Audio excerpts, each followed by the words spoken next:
Astro Boy, Sensei, and Me, an introspection on martial arts. Written and narrated by Keith Mosher. 1 is the loneliest number. Many lineage stories point to a specific individual of renown. Today, many martial art lineage tales start with the school's owner.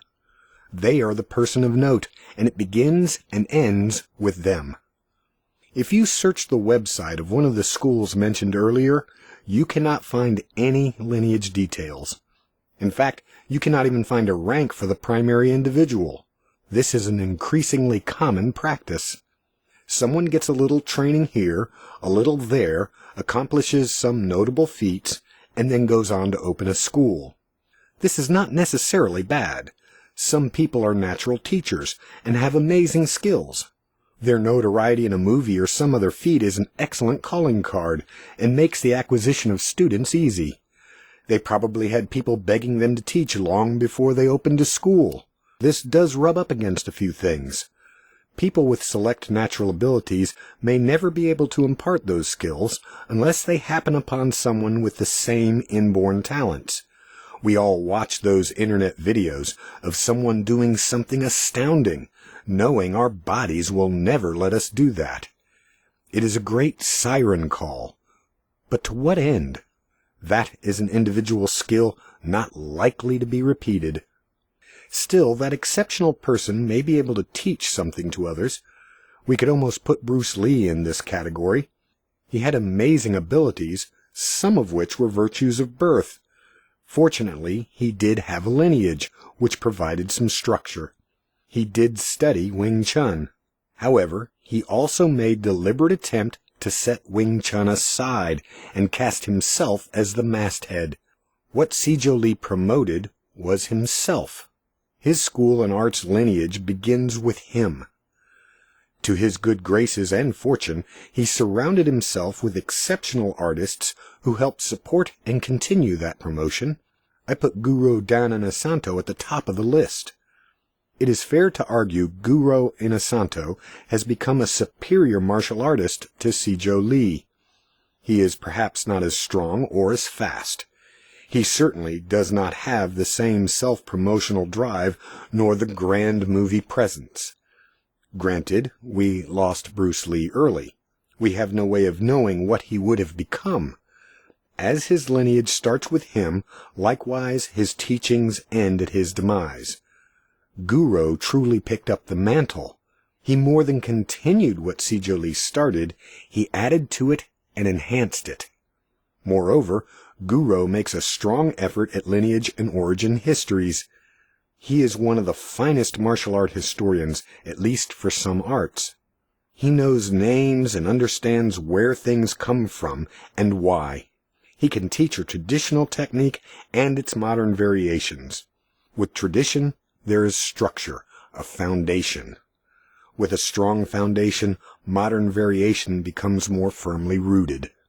A martial art should not be about an individual. It should be about a system. When a school begins from an individual of renown, teaching cobbled techniques that work for their unique abilities, what do they teach the person who does not have those abilities? Does he or she try to drive the technique home with the idea of push until it gives? Does the instructor have a tool bag they can reach into and give the student a different approach, or is the instructor stuck with the pattern that made them who they are?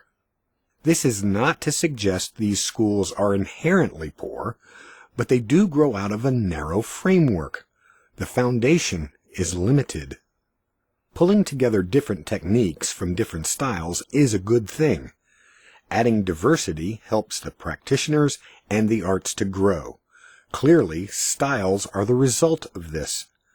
An individual well versed in a style expands their training by picking up something useful in another art.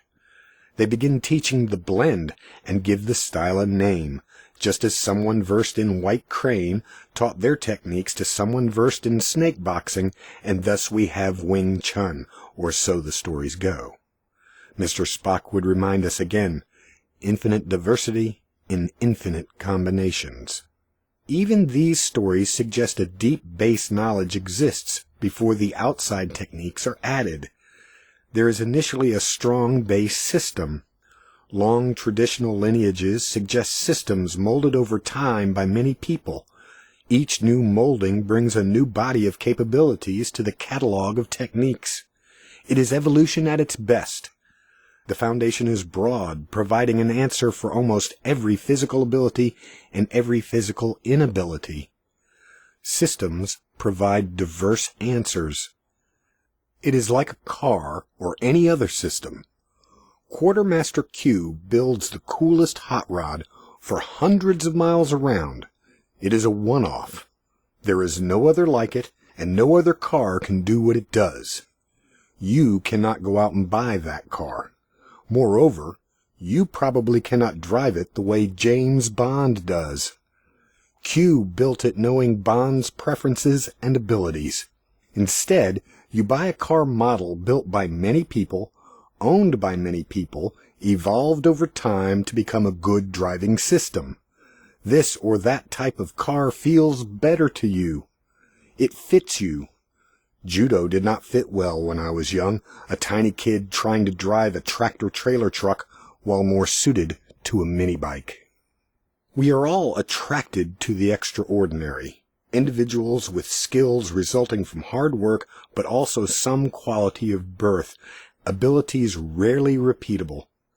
Take such a person and throw in a flair for self-promotion, and everyone will notice. What can we really learn from that person other than our bodies will not allow us to do what they do? It is like watching Michael Jordan. Exceptional skills, but you are not likely to be 7 feet tall. Your reaction time, while improvable, may never be as fast as Bruce Lee's by virtue of the body he had and the body you have. These people are worth noticing. They do give us something to think about and shoot for. However, when they become idols, they become lids over us, keeping us beneath them. Enjoy them. Take from them what you can, and move on. All this is to say, there is a great deal of value in systems with generational tradition. I teach Sijo Lee's Jeet Kune Do. I also teach Wing Chun, an older, more developed system. I tend to blend a lot of traditional Wing Chun into JKD, not only because I feel it works, but also because I want to give my students a handle on a more developed system that does not grow out of the capabilities of a single, exceptional individual. Something that has gone through theme and variation over time, molded not by one, but by many. One is a lonely number.